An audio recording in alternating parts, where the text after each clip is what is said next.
Jeffrey Lionel Dahmer's story begins in the most ordinary of places, a quiet suburban neighborhood in Bath, Ohio. Born in 1960, Dahmer appeared to be just another Midwestern boy, raised in the kind of community where doors were left unlocked and neighbors exchanged polite greetings. But behind this image of normalcy, a darker reality was taking shape. Even as a child, Dahmer displayed behaviors that unsettled those around him. He developed a fascination with animal carcasses, collecting roadkill and dissecting creatures in a makeshift laboratory near his home. While many children grow curious about biology, Dahmer's interest carried an unsettling edge. He wasn't studying animals for school or science. He seemed transfixed by the stillness of death itself. Teachers and classmates noticed his social isolation. He was awkward, quiet, and prone to drinking alcohol even during school hours. By high school, his addiction to alcohol had already begun, a desperate attempt to numb the thoughts he could not control. What no one realized at the time was that Dahmer was beginning a descent into darkness that would eventually horrify the world. His first murder came shockingly early, just after graduation in 1978, when he picked up a hitchhiker named Stephen Hicks. After luring him home, Dahmer bludgeoned him to death and scattered his remains. Yet despite the brutality of this act, no one suspected him. Hicks was simply marked as another missing young man, and Dahmer slipped quietly back into his suburban life, carrying his secret like a hidden scar. In the years following that first murder, Dahmer attempted to stitch together something resembling a normal life, but the cracks widened with each passing year. He enrolled at Ohio State University, only to drop out due to his worsening alcoholism.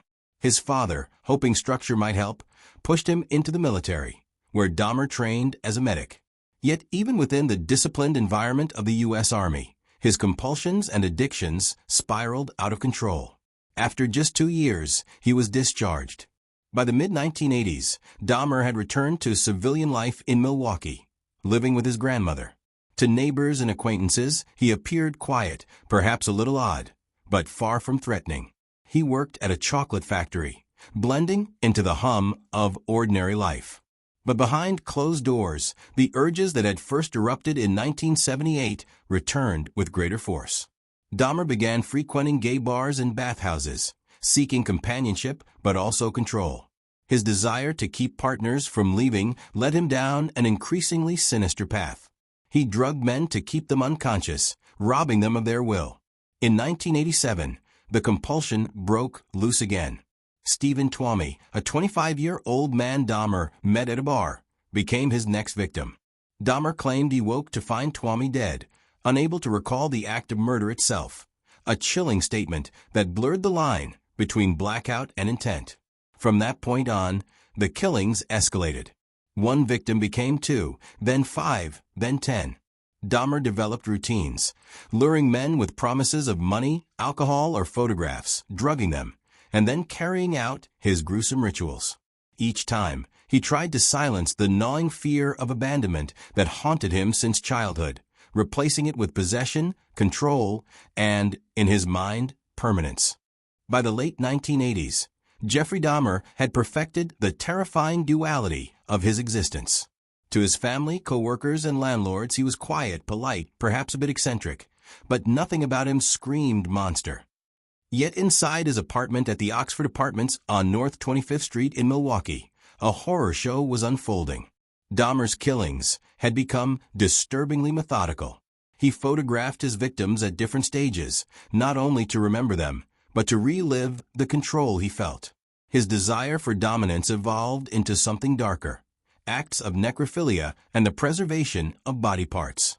Skulls, bones, and other remains were kept as trophies, displayed in a macabre private collection that blurred the line between obsession and ritual. What made Dahmer's case even more disturbing was how many times he was nearly caught. On one occasion in 1988, a 13-year-old boy named Somsak Synthesumphone managed to escape after being drugged, leading to Dahmer's arrest for sexual assault. He was sentenced, but served only a brief time behind bars. Even after his release, his probation officer and the court system failed to see the danger he posed. Then, in May 1991, one of his victims, a 14-year-old named Konorak Synthesumphone, The younger brother of the boy Dahmer had previously assaulted, escaped his apartment, drugged and disoriented, only to be returned by police officers who accepted Dahmer's explanation that the boy was his adult partner. Hours later, Konarak was dead. This chilling moment of institutional failure became one of the most haunting elements of Dahmer's story. The police's indifference, shaped by prejudice and negligence, handed Dahmer another victim and allowed his spree to continue. Inside Dahmer's apartment, the atmosphere was nothing short of nightmarish. Neighbors often complained of strange smells and odd noises, sounds of power tools in the middle of the night, foul odors creeping through vents. Dahmer brushed these off with excuses of spoiled food or dead pets. In reality, he was transforming his small apartment into a laboratory of death. By 1991, his rituals had reached their most grotesque stage. Dahmer attempted crude experiments to create what he chillingly described as zombies, drilling holes into the skulls of his victims and injecting chemicals in an attempt to render them submissive but alive. His obsession with control had metastasized into an obsession with creating permanent, compliant companions. Alongside these horrific experiments, Dahmer practiced cannibalism, consuming parts of his victims as a way, in his mind, to make them part of him forever. The apartment contained an array of evidence that read like the inventory of a horror film. Photographs, preserved skulls, vats of acid, and a refrigerator stocked with human remains. Yet despite all of this, Dahmer continued to function outwardly in society. He went to work, greeted neighbors, and even spoke politely to the building's manager. This chilling duality, the monster hidden within the man, became the defining feature of his story. It was not until July 22, 1991, that his reign of terror came to an end. That night, one of his intended victims, Tracy Edwards, managed to escape, running down the street in handcuffs, until he flagged down police officers. When they entered Dahmer's apartment, the officers discovered the full scale of his horrors, a crime scene so grotesque it would scar even seasoned investigators. The trial of Jeffrey Dahmer in early 1992 became one of the most widely covered legal proceedings of its time, drawing global attention to the details of his crimes. In the courtroom, Dahmer appeared calm, often expressionless, as witnesses recounted the horrors he inflicted. The defense argued insanity, pointing to his gruesome obsessions and rituals as evidence of a mind detached from reality. The prosecution countered that Dahmer was fully aware of his actions, meticulously planning and concealing his crimes. After weeks of testimony, the jury agreed. Jeffrey Dahmer was declared sane and guilty on all counts. He was sentenced to 15 consecutive life terms, a total of 957 years behind bars. For the families of victims, the verdict was both a relief and a torment. They had been forced to listen to graphic descriptions of their loved ones' final moments, details too painful to ever forget. Many wept openly in court, while others shouted at Dahmer, calling him a devil, a monster, a man undeserving of forgiveness. What set Dahmer apart from many killers was his willingness to speak openly about his crimes after conviction. In interviews, he described his compulsions with unsettling calmness, offering glimpses into the psychological labyrinth of his mind. He admitted to being haunted by an overwhelming fear of abandonment, a desire to possess others completely, and an inability to stop once he began. Yet whether his words were honest confessions or manipulative attempts to control the narrative remains debated. For investigators, psychologists, and criminologists, Dahmer's trial and interviews became a case study in the darkest corners of human behavior, a chilling reminder of how obsession, unchecked, can turn lethal. When the prison gates closed behind Jeffrey Dahmer in 1992, many believed the story had finally ended.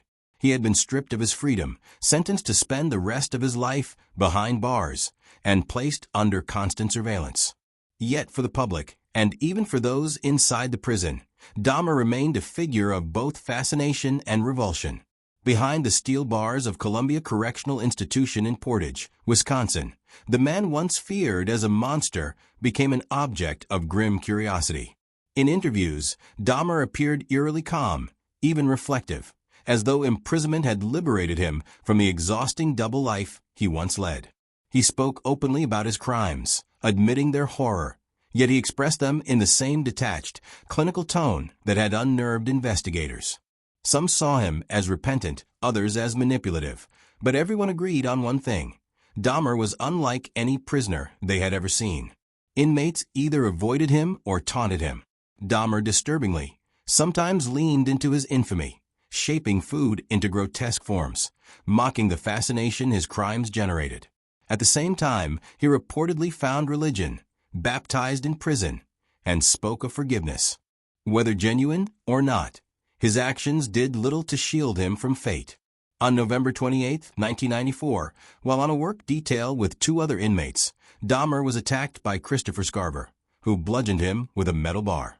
Dahmer died within minutes, his skull crushed, ending one of the most chilling criminal stories of the 20th century. His death sparked debates. Was this justice or simply another act of violence? What remains clear is that Dahmer's crimes exposed failures not only of one man's conscience, but of the systems meant to protect the vulnerable.